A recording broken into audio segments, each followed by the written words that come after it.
Hey guys, have you heard of Goldbelly? It's this amazing site where they ship the most iconic, famous foods from restaurants across the country, anywhere nationwide. I've never found a more perfect gift than food. Goldbelly ships Chicago deep dish pizza, New York bagels, Maine lobster rolls, and even Ina Garden's famous cakes. So, if you're looking for a gift for the food lover in your life, head to goldbelly.com and get 20% off your first order with promo code GIFT. That's goldbelly.com, promo code GIFT. Welcome to Complete BS, the official podcast of couch coaches everywhere. Not just football. It's every sport that ruins your parlay, wrecks your fantasy week, and still brings you back for more. Buzzer beaters, blown leads, and brackets in flames. Yeah, we're all over it. Unfiltered takes, armchair analysis, and enough bold opinions to fill a playbook. Hosted by Brian Schmuck, sports junkie, the Saban of stats, and your official voice of I could coach better than that. Let's go. Welcome, Couch Coach Nation. Week 9, here we go. We've only got 3 ranked versus ranked games this week, which we'll talk about in a bit. There are 3 teams that have a bye that are all within the AP top 12. On the surface, this may look like maybe not an exciting weekend of football, but when you get past the rankings, the matchups, and the rivalries that are going on, will be some really fun games to watch. And I bet on Saturday night and Sunday morning, we'll be looking at these and the talk will be, wow, look at the upsets that went down this weekend. Before we get to the games, though, I do want to talk a little bit about the Florida job opening. They moved on, as many expected, from Billy Napier, and where do they go next? It was reported that they reached out to Marcus Freeman, and he said not interested virtually immediately. A lot of talk seems to be around Lane Kiffin. To get Kiffin there, that's a $13 to $15 million a year salary. And I think he's really kind of happy where he's at. And I don't see that happening. Another one that you talk about within the SEC is Eli Drinkwitz. He's an offensive minded coach within the SEC. But again, he's making $9 million per year, just like Lane is. This is going to have to come in somewhere north of $12 million. And the only coaches making that are Kirby Smart at 13 and Ryan Day at 12.5, and they've got 3 out of the last 4 national titles.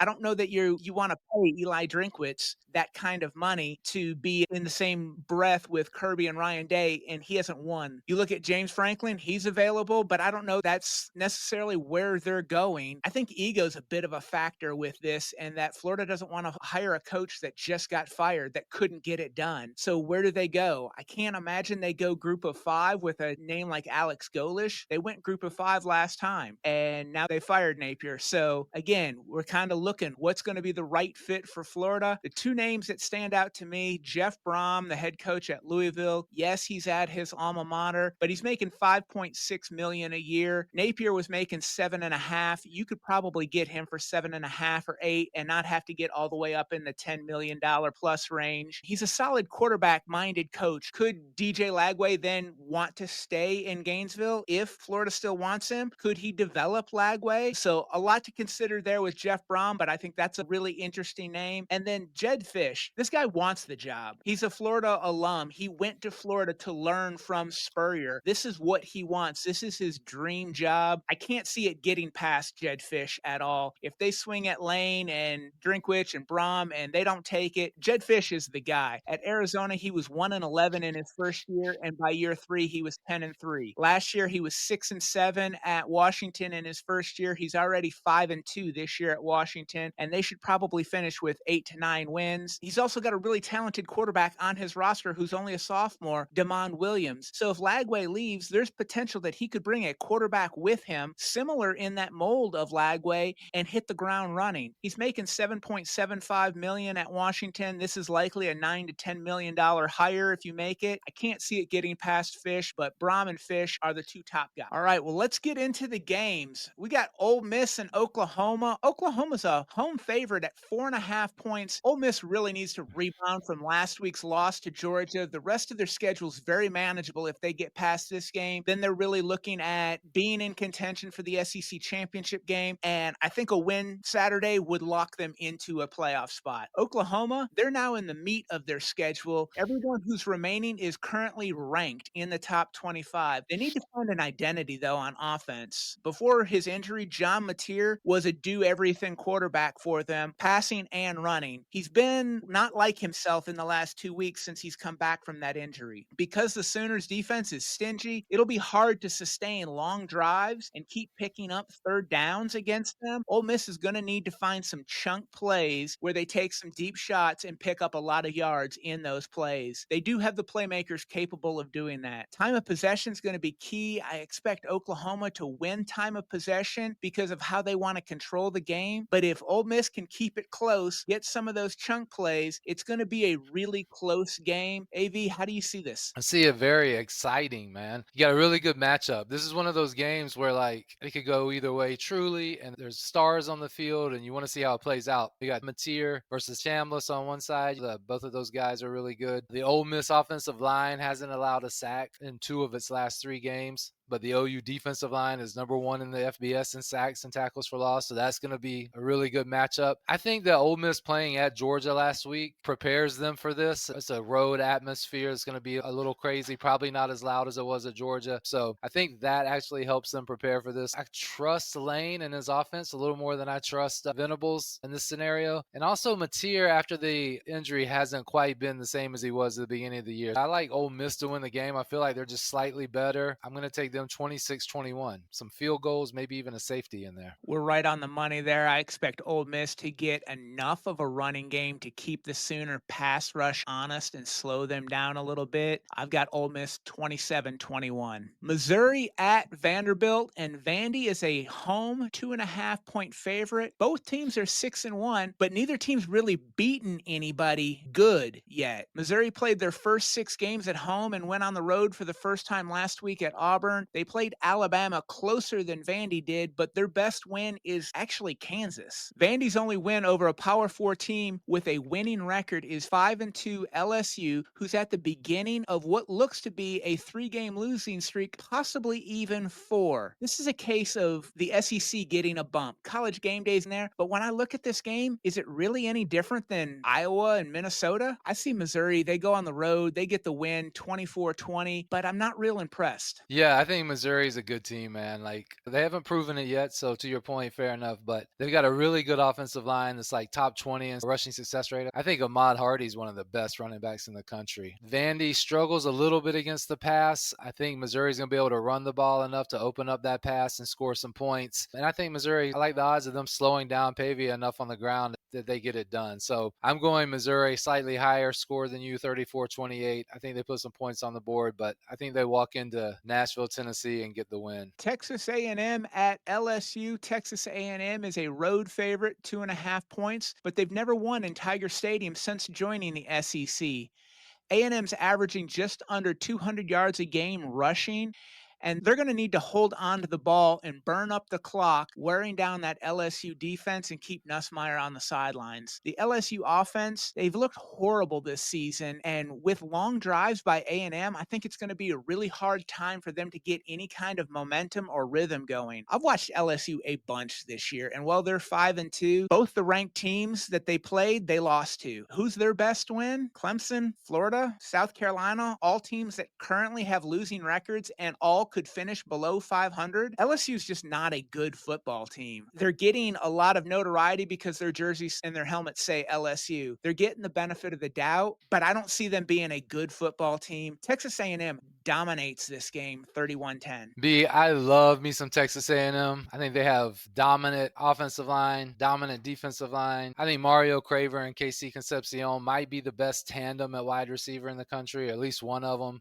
Le'Veon Moss is a great running back. Marcel Reed is dynamic quarterback. Mike Elko, dominant defense. And I agree with everything that you said about LSU, but it's hard to go undefeated, man. Sometimes you just run into a team that's really athletic in Death Valley at night, and it's hard for things to go your way. I think Texas A&M is by far the better team, but I'm going to pick the upset on a hunch here just because it's getting close to Halloween and weird things happen in Death Valley. And I'm going to go LSU 30-28. They could easily easily prove me wrong. I'm not confident in that, but it's just one of those spots where I feel like night game at LSU, Texas A&M's 6 or 7-0, and sometimes that just comes to an end, College game day used to be the show that would go on the road. They would go anywhere and everywhere. It wasn't always just the same couple of schools that got game day. College game day could be at the Dakota Marker Trophy game this weekend. Number 1, North Dakota State. Number 2, South Dakota State. FCS dominance on the line. These are the two best programs in the FCS. They're going head to head. North Dakota State actually beat South Dakota State twice last year, regular season and for the FCS title. North Dakota State's got the number 6 scoring offense and the number 1 scoring defense in FCS. Until they prove it otherwise on the field, give me the Bison 28-21. Yeah, North Dakota State, I think they're averaging don't quote me on the number, but their average margin of victory is 27 this year. I'm going to roll with them until they lose 41-27.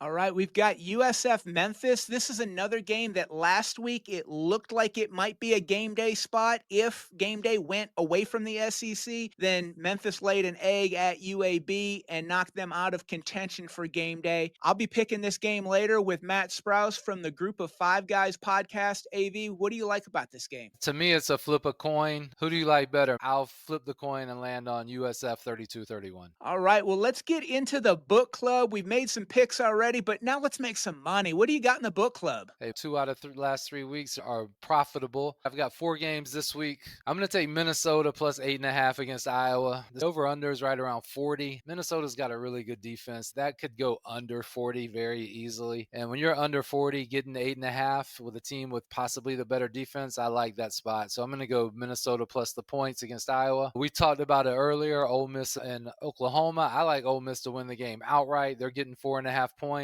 Take that every day. Michigan at Michigan State. Michigan's favored by 14.5 points. This is a fade of Michigan State as much as anything. They're getting run out of the building every time they play somebody. Michigan seems to have found a little bit of footing, so I'm going to go with Michigan minus 14.5. And then I'm going to do something that I don't want to do really, and that's I'm going to bet money on UCLA against Indiana. And I usually don't pick against Indiana, and I usually don't go with UCLA, but I think this line is inflated quite a bit. UCLA is 3-1 since Foster got fired, and really the loss was the first game after. It was just a few days after. They're 3-0 in their last 3. Nico looks great. He's settled down. The offense is scoring points. It's a noon kickoff at Indiana, so it could be a little sleepy. Indiana's probably going to win. They're probably going to win big, but 25.5 points is a lot for me in this situation, so I'm going to take the 25.5, and I believe UCLA can get the ball in the end zone enough to keep it within striking distance. My bonus pick comes from the Texas A&M at LSU game. We differ on who's going to win the game, but I'm going with the under 47.5. Tiger Stadium at night, it's tough to play. Most teams start slow a little bit. LSU's defense, they're averaging giving up 14.6 points at home. No one scored more than 10 points on them. The LSU offense, they're not very good. A&M, they're averaging 23 points allowed. I think that'll be lower because of LSU's poor offense, so somewhere under 20 points for LSU is where I see them landing. A&M wants to run the ball. That's going to slow the game down. That's going to limit possessions. If they hold LSU to 17 or less, they can still score 30 in the under hits. I've got A&M winning the game 31-10, which is a cover. If this game's close as the line suggests at 2.5, 3 points, a 24-21 game, the under still hits. Give me the under 47.5 in Texas A&M LSU. And then one extra to look at, I like Washington State minus 1.5 versus Toledo's 0-3 on the road this season. Get on this game early because I see the line moving and some late money coming in on Washington State, pushing this up closer to 2.5, 3 points. Washington State's played Ole Miss and Virginia, both on the road, played them really tight in the last 2 games. Now they're at home and they're welcoming a team that's got to travel 2,000 miles to play. I don't see Toledo getting this one done. Washington State wins the game. They cover 1.5. Stay tuned. We'll be right back with Matt Sprouse from the Group of Five Guys podcast.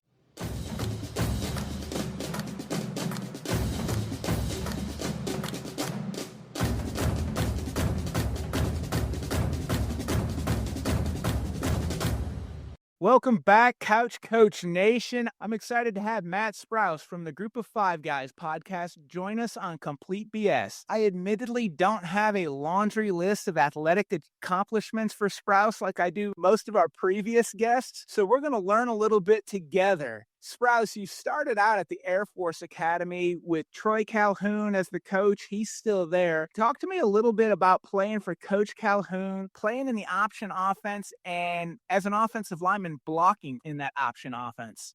Yeah, you hit the nail on the head, Brian. My athletic accomplishments pretty much stopped about when I got there.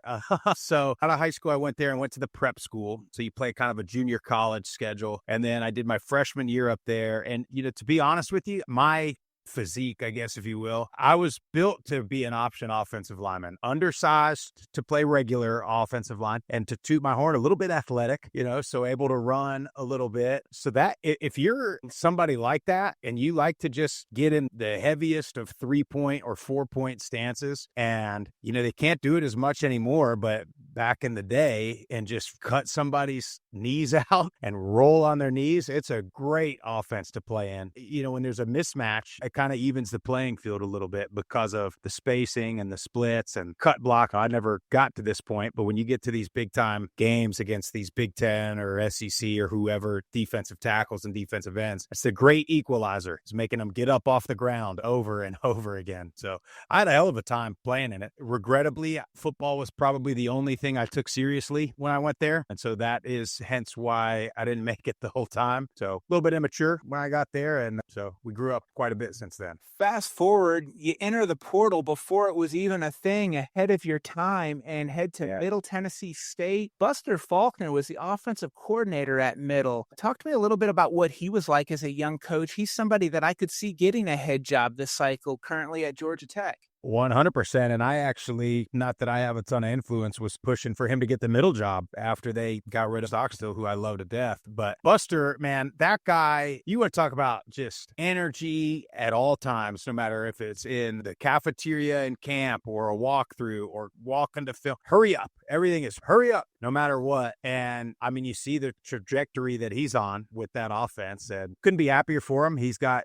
Jeep Wade coaching the O-line there at Georgia Tech, who was, while I was at Middle, the offensive line coaches. So just happy for Coach Faulkner, and hope to see him in the Group of Five sooner rather than later. So how did we get to the Group of Five Guys podcast? Because I love this name. I don't know if it was intentional thinking about burgers here, but, Five Guys, when I first saw you guys, I'm thinking, this is a great name. I love it. Tell me how this came about. So we're down to two of us now. Originally, it was myself and Jesse, who was my roommate throughout college, one of my best friends, another O-line guy at Middle. We were watching ball one weekend. I think it was some Friday night game or Thursday night game, and it was, I'm fairly certain, a Group of Five game. We're having a few cold ones, and which is when all your best ideas come. But we were watching the game, and it gets to halftime, and they don't even talk about the game. They start previewing the big SEC game, and we played at Middle, and it was bad then. It's 10 times worse now, but you get frustrated when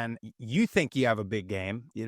We think we got a big rivalry game or a big conference game or a lot of conference implications. And then you get to the stadium and you go to the tailgate and you do the Raider walk and you're like, oh man, there's nobody here. And in our mind, nobody was there because they just don't know. They only know what is promoted and presented and whatever narrative is pushed. And so I said, man, there's 60 something schools that just don't even get, and almost when they do get mentioned, it's almost, like a funny, like a making fun of. And in my opinion, that's the way it is. It's not taken seriously. And I'm like, you know what, man, there's NFL players on every one of these teams. These coaches, as we see, are going to be getting paid all kinds of money to go rescue Florida and rescue Penn State and rescue whatever other school is in the dumps. Like, these are good players. These are good. Somebody's got to give these guys the love and the respect that they deserve. I mean, this is Division I FBS football that we're talking about. Our message is the media doesn't tell you these are good players. So if the fans think it's bad football, and it's not, it's great football. And, we started with a Twitter and kind of we're like, let's see what happens. And as far as the name goes, we knew we wanted to focus on Group of Five football. And at the time,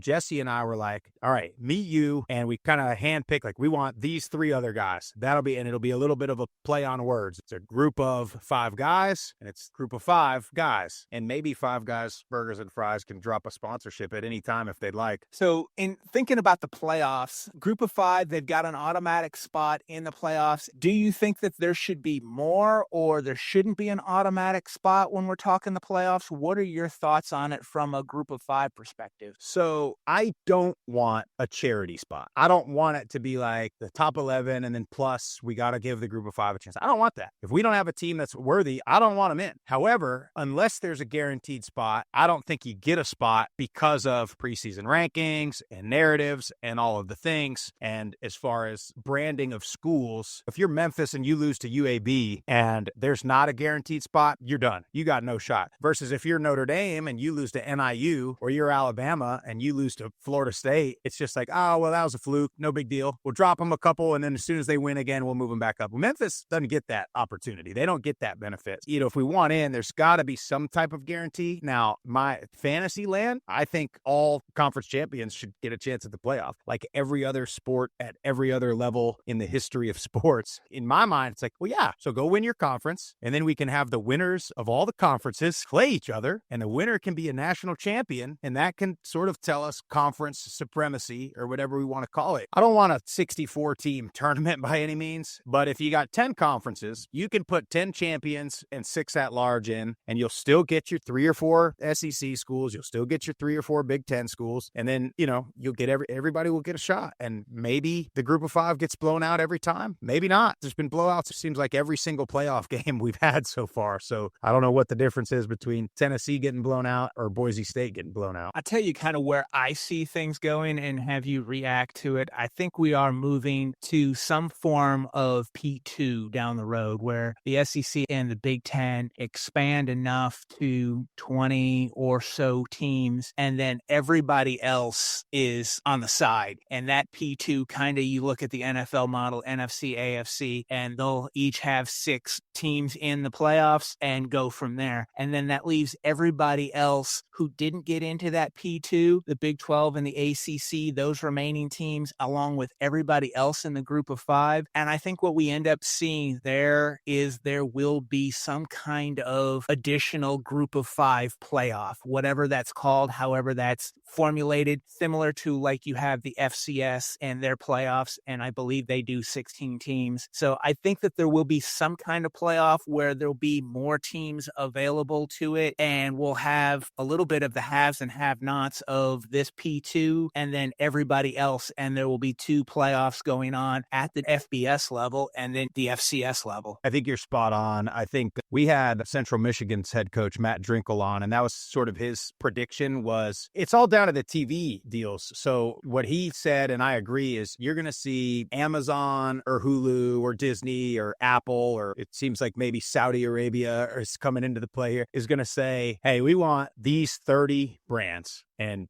whether they break away from the NCAA, maybe not, but they're going to take them. And it's going to be Alabama, Texas, Ohio State, Notre Dame. From the ACC, you might get Florida State, Miami, Clemson, maybe. From the Big 12, maybe not anybody.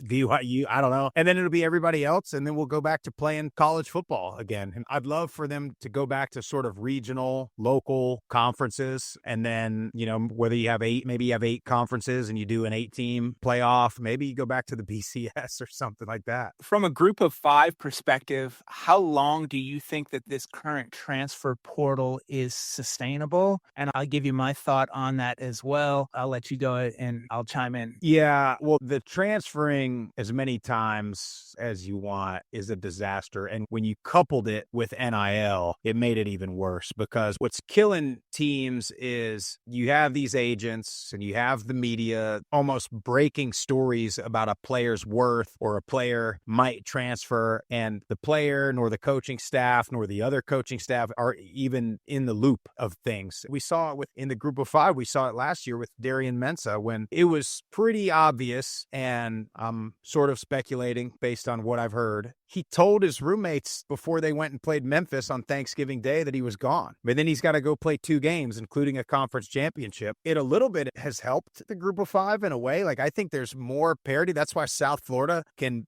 be competitive with a bunch of guys that would be playing for a bunch of different Power 4 schools. And that's why they can go up to Florida and win that game. And it's not a fluky upset. They go up there, they just win. However, South Florida, they've got a different level of finances and resources versus maybe some of your MAC schools or your Conference USA schools, where they're just, you can't get excited about a freshman class anymore because if they're any good, they're gone. You have the coaches, you bring these coaches in to turn a season around, and at the minute they get on a positive trend, all their good players are plucked. So it's very difficult for coaches. It makes it tough for fans to get interested because you can't say, oh, well, we only won 4 games this year, but we're young. We'll be good next year, because any sense of being good is going to be gone. Now, you look at like Curt Cignetti when he was at James Madison, and then he goes to Indiana. His first year there, he brings a ton of JMU players with him, and they were good right away last year and made the playoffs with a team made up of a lot of JMU players. Now, JMU, to their credit, they've been able to kind of keep this machine going, and they're having a great season this year. But you look at that Indiana roster last year and this year, there's a ton of JMU players on that roster and other group of 5 players on that roster that are right now Indiana, Ohio State looking like the 2 best teams in the country. And that roster is littered with JMU players, group of 5 players. We'll see where it goes. There's definitely a lot to be settled out there. The NCAA making a decision is like trying to get an oil tanker to make a U-turn. One of the things that the Group of 5 Guys podcast does that I love every week is they do a ranking of the Group of 5 teams. If you haven't seen it, check them out. It'll let you know a little bit of football and what teams are out there that maybe you're not watching, and make sure to tune in to some of these games. Some of them are on Tuesday night, Wednesday night, Thursday, Friday. You've got lots of different opportunities to catch games. When you're looking at the playoffs right now, it looks like USF is in the driver's seat for that spot. Memphis, maybe they took a step back with their loss. You've got Navy still undefeated. Tulane's out there. I don't know if Boise State's in the mix. James Madison's looking really good. Who can challenge USF for that spot? I would have told you Memphis, South Florida this Saturday is arguably the biggest Group of 5 game in the history. And then Memphis lost to UAB. I think Memphis is still good. I think a lot of factors. Number one, Memphis historically does crap like that. They're better than everybody else. They got more talent than everybody else, and they come out and they have a game like that every year. They just do. The other thing is, I think there was some talk about game day going to Memphis. There was a lot of distractions happening. They're easy to look forward to South Florida coming to town. And then also for UAB, every team gets that interim head coach bump for a week or two where they're excited and they come out with an edge. So I'm going to chalk it up to being fluky. Another quarterback got hurt, so we'll see. I think he's day-to-day right now. I think they can still challenge. Tulane is talented. Tulane is sloppy at times. South Florida, I've been talking about it on our show. They are like, when you see, if you watch like National Geographic, when you see like a grizzly bear just like throwing their salmon up in the air and like playing around with it before they kill it, like that's South Florida. Like they're toying with teams and it looks bad at times, but then you look up and they're up 4 touchdowns and they look unbelievable. So they got to be careful, because a team like Memphis or a team like Navy or a team like Tulane could expose that and get up on them and then fight them off and hold the lead. And remember, you got to win the conference. So you could win out and then you could get upset in a conference championship and then you're playing in the Gasparilla Bowl or whatever it is. And in the American, that could very easily happen. I joked about it on our show that you just watch. Boise State is going to be sitting there because they're going to win the Mountain West like they always do. They beat UNLV pretty handily. And then if you go back and you look at Boise's loss to South Florida, score looked bad. Boise looked bad, but it wasn't as bad. It was weird. They looked like a team that played terribly and still didn't lose as bad as the scoreboard showed. And they have the brand power where the committee, who sidebar, I don't think the committee, they're not watching the group of 5 until the championship weekend. So they're going to be like, oh yeah, Boise State, we know them. They're good. And they're not going to be challenged as much the rest of the way in the Mountain West. They've already kind of played UNLV this week and beat them pretty good. They already played South Florida. They already played Notre Dame. And again, Boise looked like crap. They threw 4 or 5 interceptions, but they still only lost to Notre Dame, 28-7? They still looked respectable doing it. If South Florida wins out, and probably even if they lose a game and win the American, I think they're in because of the way they beat Boise State, and the win at Florida is going to look good. I think you kind of have this 1 or 2 loss American champion is your first choice, which will be South Florida, Memphis. Tulane is in there. Navy is in there. Now, Navy's got a stretch coming up that is going to be just brutal. We knew this preseason. I got on there in July. I said, Navy's going to be 8-0, and then they're going to go play Notre Dame. But I think they're FAU, North Texas, Notre Dame, South Florida, Memphis. I mean, if you can win 2 of those, that's a pretty damn good look. And then James Madison is interesting because James Madison lost to Louisville, who looked like a top 5, top 10 team the other night in front of the whole world on a Friday night. James Madison in that game defensively looked like a playoff team. I mean, Louisville did not do to James Madison what they did to Miami. And so if that's a 1-loss Sun Belt champion, and if, let's just say Memphis beats South Florida, and then Navy beats Memphis, and then Tulane beats, whatever. I don't know. I think you have the 1 or 2 loss American champ. If you have a 1-loss Sun Belt champ, James Madison, and then I think Boise, that'll be the talk. 2-loss Mountain West champ Boise, or 1-loss Sun Belt champ James Madison. I think that's about it. Well, when we look at USF at Memphis, USF's a 3.5-point favorite currently. Both teams are 6-1. USF's perfect in conference play. Their only loss coming early on to Miami. Memphis is 2-1. They suffered their loss this past Saturday to UAB. USF tops the conference in total offense, with Memphis 5th, about 40 yards behind them. They're 2 and 3 respectively in scoring offense. Defensively, about 40 yards again separates them, with Memphis having the edge there. But Byron Brown, to me, is the best player in this game. He's 5th in passing. He's also top 10 in rushing within the conference. His ability to keep plays alive and to be used in design quarterback runs make him lethal for the Bulls. USF's got a linebacker, Mac Harris,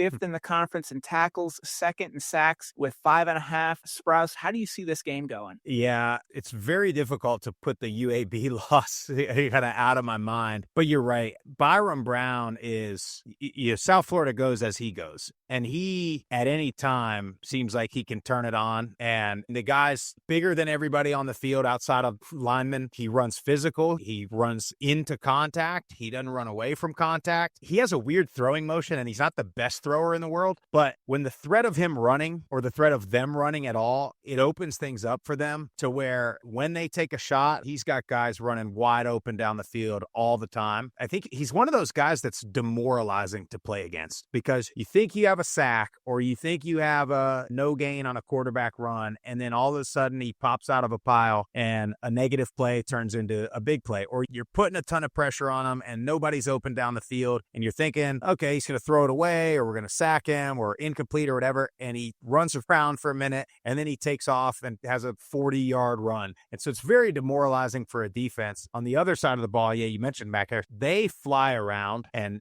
they are so, I'm trying to think of, an old defense from, the 90s or early 2000s that they remind me of, because they're so fast and they pursue to the ball where a first guy might miss the tackle, and then there's 5 other guys just right there. And then that's turned into fumble recoveries for them because everybody's around the ball. And it's scary how good they are defensively and how fast they are, how much pressure they can put on the quarterback. Now for Memphis, they could do a lot of that too. And Brendan Lewis, I know he's listed day-to-day today. I got to imagine he's playing. I mean, because if they go with the true freshman, he's fine. But you go with a true freshman against that South Florida team, that could get ugly pretty quick. Now Memphis, they got 2 running backs, Sutton Smith and DeRosier. I was shocked they didn't run it more against UAB. They've got to try to establish something in the run game. And then again, pending Brendan Lewis, it was a leg injury, I think a knee. Pending his mobility, he's got a little bit of that dual threat too. So that's something that he can do that Memphis didn't have in Seth Hennigan in years past. So he can keep a defense honest too. And they got two backs that can run the ball that can keep a defense honest. They got some receivers. If South Florida doesn't mess around, I think they'll win. I think it'll be closer. I mean, I know the line's 3.5, so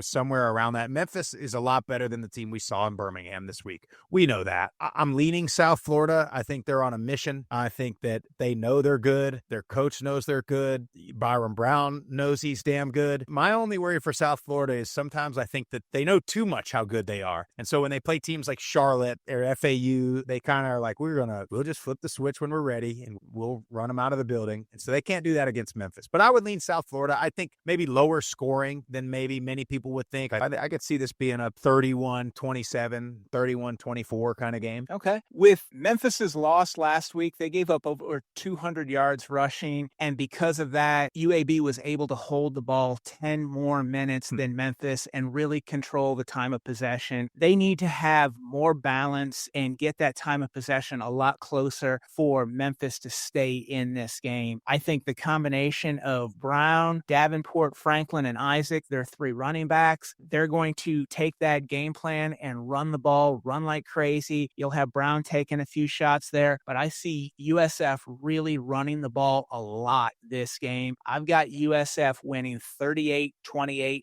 10-point win. I like it. Forecasted rain, I think, too, in Memphis. So I don't know who that benefits. You're right, too. And one other point is they could not get off the field on third down against UAB. This is Memphis now. And I talked about Byron Brown being so demoralizing. That's another factor of it where you think you got him third and long, and then he'll just go run for 12 yards and get the first down, and he'll truck your linebacker while he's doing it. Memphis, again, they couldn't get off the field against UAB to make me think they're going to be able to do it against South Florida. All right, Couch Coach Nation, you've got all you wanted to know, all you needed to know about a big game in the Group of Five. Thank you for joining us on Complete BS. You can follow the Complete BS pod on X and Instagram. Make sure to like, share, and subscribe wherever you get your podcasts. Thanks for listening to Complete BS. Be sure to subscribe, share, and follow us online. And tell us what you think of this episode. Use hashtag CouchCoachNation, and let's keep the conversation going.